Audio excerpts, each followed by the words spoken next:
नमस्कार, दिन भर की बड़ी खबरों में आपका स्वागत है। मैं हूं परवीन शेख।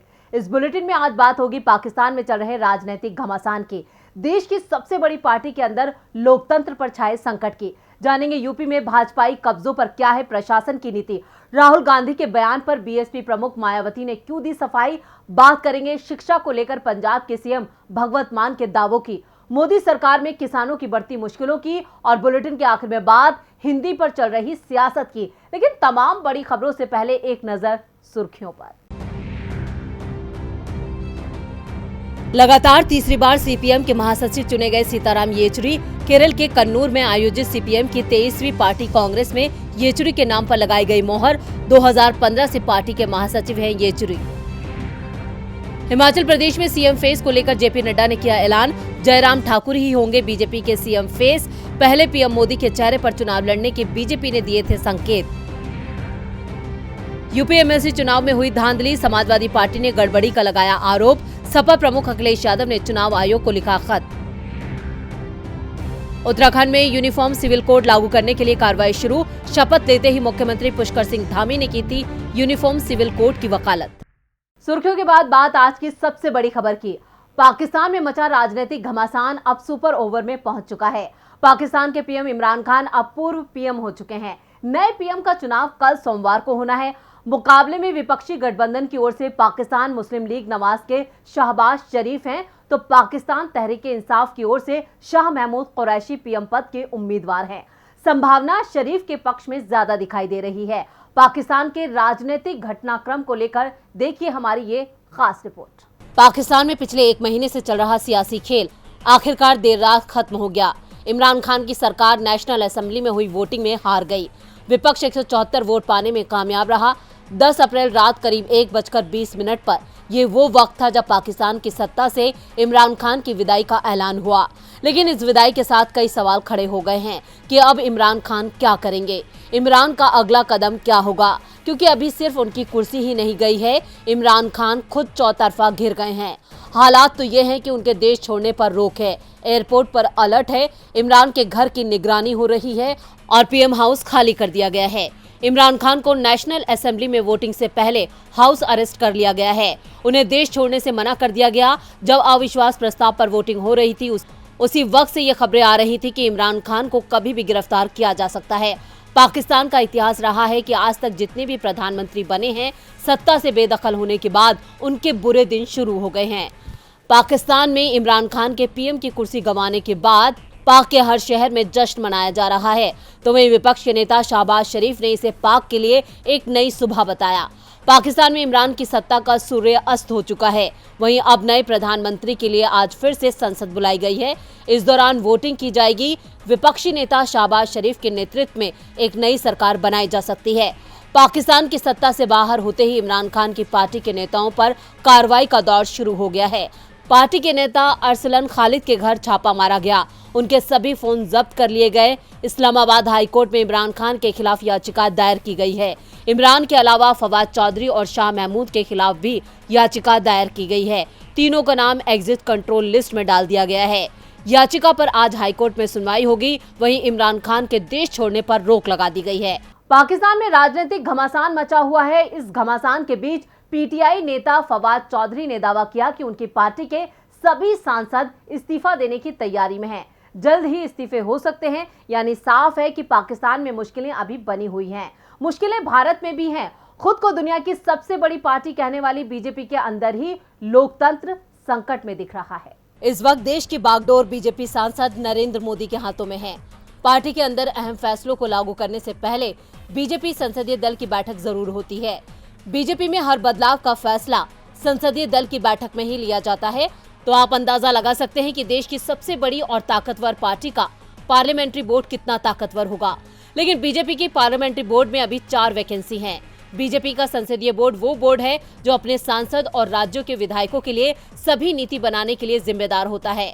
हैरानी की बात यह है कि कुल 11 सदस्यीय पैनल में 4 पद खाली हैं। अरुण जेटली और सुषमा स्वराज की मृत्यु, उपराष्ट्रपति के रूप में वेंकैया नायडू की पदोन्नति और राज्यसभा के नेता के रूप में थावरचंद गहलोत की सेवानिवृत्ति की वजह से ये जगह खाली हुई है, जिसे भरने के लिए अब तक कोई नियुक्ति नहीं की गई है। बचे हुए 7 सदस्यों में पीएम नरेंद्र मोदी, गृह मंत्री अमित शाह, अध्यक्ष जेपी नड्डा, रक्षा मंत्री राजनाथ सिंह, केंद्रीय मंत्री नितिन गडकरी, एमपी सीएम शिवराज सिंह चौहान और संगठन महामंत्री बीएल संतोष शामिल हैं। कोविड के बाद बोर्ड की फिजिकल बैठकें शायद ही कभी हुई हो। इसके बजाय सामान्य तौर पर केवल 3 बड़े नेता पीएम मोदी, गृह मंत्री अमित शाह और अध्यक्ष जेपी नड्डा के बीच ही फैसलों पर चर्चा होती है। फैसलों की जानकारी अन्य सदस्यों को फोन पर दी जाती है। हालांकि ज्यादातर सदस्यों को बैठकों में बोलने का कम ही मौका मिलता है, फिर भी बोर्ड का हिस्सा होना काफी मायने रखता है। लेकिन ये ताकत फिलहाल पीएम मोदी और अमित शाह ने अपने तक सीमित रखी है। योगी आदित्यनाथ के समर्थकों को लंबे समय से उम्मीद थी कि वो जल्द ही बीजेपी संसदीय बोर्ड का हिस्सा होंगे, लेकिन यूपी के सीएम अपनी शानदार जीत के बावजूद अभी भी इंतजार कर रहे हैं। 2024 के चुनावों से पहले बीजेपी संसदीय बोर्ड में खाली रिक्तियों को भरा जा सकता है और कई नेता बीजेपी संसदीय बोर्ड में शामिल होने की रेस में हैं। इनमें केंद्रीय मंत्री भूपेंद्र यादव, पीयूष गोयल और उत्तर प्रदेश के मुख्यमंत्री योगी आदित्यनाथ भी शामिल हैं। वहीं थावरचंद गहलोत के रिटायर होने के बाद किसी एक दलित नेता को बीजेपी संसदीय बोर्ड में शामिल कर सकती है। फिलहाल तो ये सिर्फ कयास है। बीजेपी संसदीय बोर्ड में 11 सदस्य होते हैं, लेकिन लंबे समय से 7 लोगों से ही काम चलाना पड़ रहा है। ताकत 2 से 3 लोगों के हाथ में सिमटी हुई है। विरोध की आवाज ना तो बीजेपी के अंदर सुनी जा रही है और ना ही बाहर। विरोधियों के लिए तो बीजेपी के खिलाफ बोलना बहुत महंगा पड़ता है। बात दिल्ली की हो या यूपी की, विरोधी सरकार के निशाने पर हैं। यूपी में किसी ने अगर बीजेपी सरकार पर सवाल उठाए तो जवाब आने से पहले बुलडोजर आ जाता है। विरोधियों को दबाने की कोशिश हो रही है तो दूसरी ओर बीजेपी नेताओं के अवैध कब्जे पर आंखें बंद कर ली जाती हैं। यूपी में पुलिस हो या प्रशासन, आजकल जहां देखो बुलडोजर लिए घूम रहा है। किसी आरोपी को गिरफ्तार करना हो तो पुलिस वारंट की जगह बुलडोजर लेकर आरोपी के घर पहुंच जाती है। योगी सरकार के खिलाफ कुछ बोलो तो प्रशासन के अधिकारी बोलने वालों पर कार्रवाई शुरू कर देते हैं। समाजवादी पार्टी के विधायक शहजिल ने योगी आदित्यनाथ के खिलाफ बयान दिया, जिसका वो अब तक खामियाजा भुगत रहे हैं। पहले उनके पेट्रोल पंप पर बुलडोजर चल गया, अब उनकी दुकान, फार्म हाउस, बारात घर को गिराने की तैयारी हो रही है। विरोधी दलों पर योगी आदित्यनाथ की सरकार में हो रही कार्रवाई पर विपक्ष सवाल भी खड़े कर रहा है, क्योंकि कार्रवाई सिर्फ विरोधियों पर हो रही है। नेता अगर बीजेपी का है तो फिर प्रशासन आंखें बंद कर लेता है, और फिर भी धोखे से प्रशासनिक अमला कार्रवाई के लिए पहुंच गया तो माफी मांगकर वापस लौट आता है। ऐसी ही एक घटना लखनऊ की है, जहां जानकीपुरम विस्तार में नहर रोड पर बिना नक्शे के एक इमारत बनी थी। लखनऊ विकास प्राधिकरण एलडीए की टीम इसे तोड़ने पहुंची। पता चला कि इमारत बीजेपी के कार्यकर्ता की है, जिसके बाद एलडीए की टीम बिना कार्रवाई के ही वापस लौट गई। अखिलेश ने सवाल उठाए, जनता पूछ रही है कि प्रदेश भर में बीजेपी से संबंध लोगों के अनगिनत अवैध निर्माणों पर बुलडोजर क्यों नहीं चल रहा है? अवैध निर्माणकर्ता भाजपाइयों को कौन बचा रहा है और किस लिए बचा रहा है? वैध अवैध का नियम दल देखकर लगाया जाएगा, जबकि सपा नेताओं और कार्यकर्ताओं के वैध और अवैध निर्माणों पर कार्रवाई चल रही है। अखिलेश के सवाल का ना तो सरकार की ओर से जवाब आया और न ही भाजपा नेताओं ने इसका जवाब दिया कि आखिर एलडीए का बुलडोजर किसके दबाव में कार्रवाई किए बिना ही वापस लौट आया। अवैध कब्जाधारी बीजेपी का नेता है तो योगी का बुलडोजर भी कुछ नहीं कर पाता, लेकिन विरोधी है तो उसे कोई मौका नहीं दिया जाता। विरोधियों पर बीजेपी की सख्ती इसलिए जारी है क्योंकि विरोधी दलों के अंदर ही घमासान छिड़ा है। राहुल गांधी ने एक कार्यक्रम में बीएसपी प्रमुख मायावती पर सवाल उठाए थे। मायावती को ईडी और सीबीआई के दबाव में बताया था। राहुल के बयान पर आज मायावती ने जवाब दिया। तो क्या कहा मायावती ने, देखते हैं इस रिपोर्ट में। यूपी चुनावों में इस बार बीएसपी का हाल बहुत बुरा रहा। इसके पीछे यही कारण नजर आ रहा है कि चुनावों में मायावती ने काफी कम सक्रियता दिखाई। उनकी कम रैलियों और सभाओं पर अमित शाह ने भी तंज कसा था। लेकिन अब राहुल गांधी ने भी कहा है कि कांग्रेस की पहल के बावजूद मायावती उनके साथ नहीं आई। इस पर बीएसपी प्रमुख मायावती ने कांग्रेस पर निशाना साधा है। उन्होंने कहा कि बीएसपी ने दलितों के उत्थान के लिए हर संभव कोशिश की है, लेकिन कांग्रेस ने अपने लंबे यूपी शासन में उनके सामाजिक आर्थिक विकास के लिए कोई कदम नहीं उठाया। मायावती ने कांग्रेस नेता राहुल गांधी को आड़े हाथों लेते हुए कहा कि कांग्रेस ने बीएसपी को बदनाम करने और कमजोर करने के लिए हमेशा गंदी चाल चली है। उनसे अपना घर संभला नहीं है, हम पर तोहमत लगा रहे हैं। दरअसल राहुल ने हाल ही में बीएसपी प्रमुख को लेकर कहा था कि यूपी में मायावती जी ने चुनाव ही नहीं लड़ा, हमने उनको मैसेज दिया अलायंस करिए, चीफ मिनिस्टर बनिए, उन्होंने बात तक नहीं की। राहुल गांधी ने कहा कि मैं काशीराम जी की रिस्पेक्ट करता हूं, उत्तर प्रदेश की दलित आवाज जो थी उसे खून पसीना देकर उसको जगाया। कांग्रेस का नुकसान हुआ वो अलग बात है, मगर उस आवाज को जगाया। आज मायावती जी कहती हैं कि मैं उस आवाज के लिए लड़ूंगी नहीं। राहुल गांधी की इन बातों पर पलटवार करते हुए मायावती ने कहा कि राहुल गांधी झूठे आरोप लगाते रहते हैं कि बीएसपी सुप्रीमो भाजपा के प्रति नर्म है, क्योंकि मुझे ईडी आदि से डर लगता है। उन्हें याद रखना चाहिए कि हमने अदालत में सभी झूठे मामले लड़े हैं। उनका ये बयान कि मुझे मुख्यमंत्री का प्रस्ताव दिया गया था पूरी तरह से तथ्यों से रहित है। विपक्षी दलों पर टिप्पणी करने से पहले कांग्रेस को 100 बार सोचना चाहिए। भाजपा से लड़ने के लिए कांग्रेस का ट्रैक रिकॉर्ड क्या है। मायावती ने कहा कि कांग्रेस बीजेपी आरएसएस के खिलाफ कहीं भी पूरी ताकत से नहीं लड़ पाई है, जबकि ये लोग कांग्रेस और विपक्ष को कमजोर करने की कोशिश कर रहे हैं और चीन टाइप 1 पार्टी सिस्टम को लागू करने और देश में संविधान को कमजोर करने की कोशिश कर रहे हैं। जब मैं सत्ता में थी तब भी राहुल जी ने मार्च और धरने से मेरी सरकार को अस्थिर करने की कोशिश की, लेकिन उन्होंने कभी भी अन्य पार्टियों की सरकार में ऐसा नहीं किया। अन्य पार्टियों की बात करने से पहले उन्हें अपनी ही पार्टी की चिंता करनी चाहिए कि वो कैसे पूरी तरह से बिखर गई है। मेरी पार्टी की कार्यशैली नहीं बदलेगी। मायावती का दावा है कि कांग्रेस ने उन्हें कोई ऑफर नहीं दिया था। अब राहुल और मायावती में किसका दावा सच है, ये सवाल बना हुआ है। सवाल पंजाब में भी उठ रहे हैं। ये सवाल पंजाब के सीएम भगवत मान के एक दावे के चलते उठ रहे हैं। दरअसल भगवत मान ने पंजाब की शिक्षा व्यवस्था को सुधारने के लिए बड़ा दावा किया है। तो क्या कहा भगवत मान ने, देखते हैं इस रिपोर्ट में। देश में अब तक बड़े बड़े वादे और ऊंचे ऊंचे दावे करने में पीएम मोदी सबसे आगे थे, लेकिन अब ऐसा लग रहा है कि पंजाब के नए सीएम भगवत मान मोदी जी को टक्कर देने वाले हैं। लेकिन कई बातों में भगवत मान आम आदमी पार्टी की जगह पीएम मोदी की राह पर चलते नजर आए। दरअसल महाराजा रणजीत सिंह तकनीकी विश्वविद्यालय भटिंडा के पहले दीक्षांत समारोह में छात्रों को संबोधित करते मुख्यमंत्री भगवत मान ने कहा, जब कोई बच्चा विदेश जाता है तो सिर्फ वो ही बाहर नहीं जाता, उसके साथ प्रति व्यक्ति 15 लाख रुपए भी बाहर जाते हैं। इस बार भी 2.25 लाख बच्चों के विदेश जाने की संभावना है। इसके बाद एक बड़ा दावा करते हुए उन्होंने कहा कि थोड़ा समय दो, ऐसा माहौल बनाएंगे कि अंग्रेज भी यहाँ नौकरी मांगने के लिए आएंगे। पंजाब सरकार ऐसी प्लानिंग कर रही है कि यहाँ पर अंग्रेज भी नौकरी मांगने आएंगे। सीएम मान ने कहा कि उनकी सरकार बच्चों के लिए देश में ही अवसर पैदा करेगी ताकि यहाँ का टैलेंट यहीं रहे और युवाओं को अपने सपने पूरा करने के लिए दूसरे देशों में न जाना पड़े। भगवत मान ने बच्चों से अपनी मातृभूमि को बचाने की अपील की और कहा कि शिक्षा को रोजगार के उपलब्ध अवसरों के अनुरूप बनाने की आवश्यकता है। उन्होंने कहा कि पंजाब सरकार लोगों को रोजगार प्रदान करने के लिए, उद्योगों के लिए बेहतर माहौल तैयार करने के लिए काम करेगी, लेकिन उसके लिए कुछ समय की जरूरत है। तो इन बातों को सुनकर कहा जा सकता है कि भगवत मान पीएम मोदी की राह पर चल रहे हैं। देखना दिलचस्प होगा कि वो इस राह पर पीएम मोदी से आगे कब निकलते हैं। पंजाब में जल्दी विदेशी नौकरी के लिए आने लगेंगे। मान दावे तो बहुत बड़े कर रहे हैं जिनका पूरा होना आसान नहीं है। पंजाब के सीएम की तरह देश के पीएम ने भी बड़े बड़े दावे किए थे।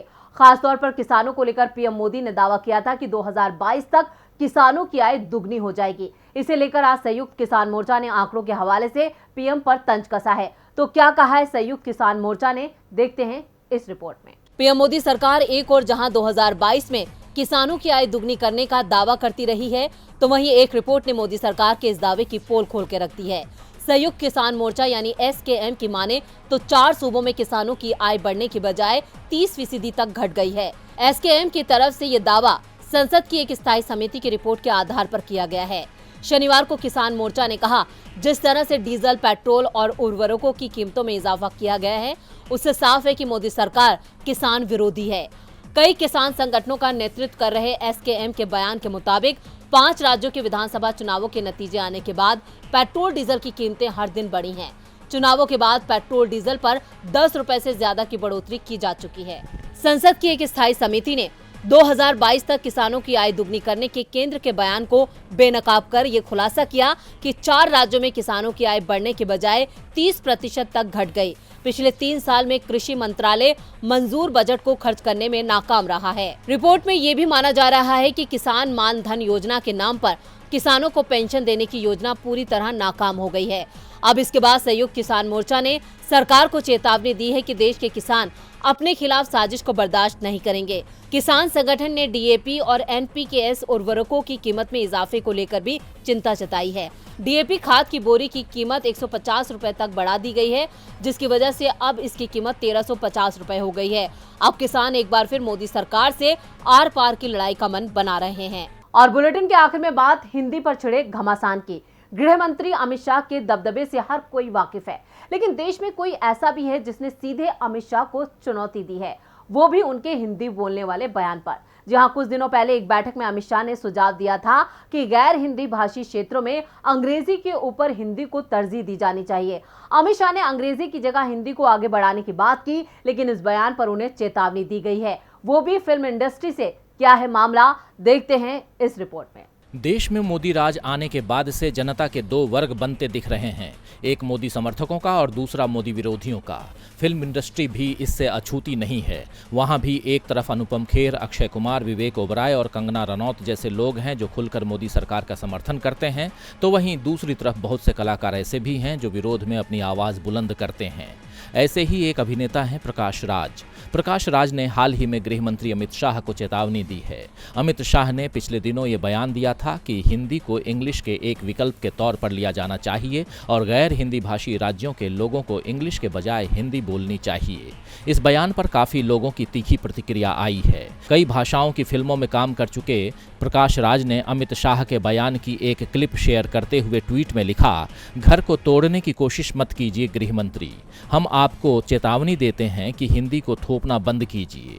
हम अपनी विविधता से प्यार करते हैं, हम अपनी मातृभाषा से प्यार करते हैं, हम अपनी पहचान से प्यार करते हैं। वैसे आपको बता दें कि भले ही प्रकाश राज की मातृभाषा कन्नड़ है, लेकिन उन्होंने साउथ में तेलुगु और तमिल भाषा के अलावा हिंदी फिल्मों में भी काम किया है। प्रकाश राज इंग्लिश सहित कई भारतीय भाषाएं फर्राटे से बोल सकते हैं। प्रकाश राज के अलावा गैर हिंदी भाषी राज्यों के कई अन्य लोगों ने भी अमित शाह के बयान पर तीखी प्रतिक्रिया दी है। प्रकाश राज से पहले अमित शाह के बयान पर म्यूजिक डायरेक्टर AR रहमान ने भी तीखी प्रतिक्रिया दी थी। उन्होंने अपने ट्वीट में लिखा था कि तमिल भाषा ही हमारे अस्तित्व की जड़ है। AR रहमान भी तमिल के अलावा इंग्लिश और हिंदी में बात कर सकते हैं। आप जानते ही हैं कि फिल्म इंडस्ट्री का प्रभाव पूरे देश पर पड़ता है और यहाँ के लोगों की बातें जनता ध्यान से सुनती है। ऐसे में प्रकाश राज की इस चेतावनी का क्या असर होता है और अमित शाह इसे किस तरह से सुनते हैं और क्या कदम उठाते हैं, ये देखना दिलचस्प होगा। तो आज इस बुलेटिन में बस इतना ही। देखते रहिए DB लाइव। नमस्कार।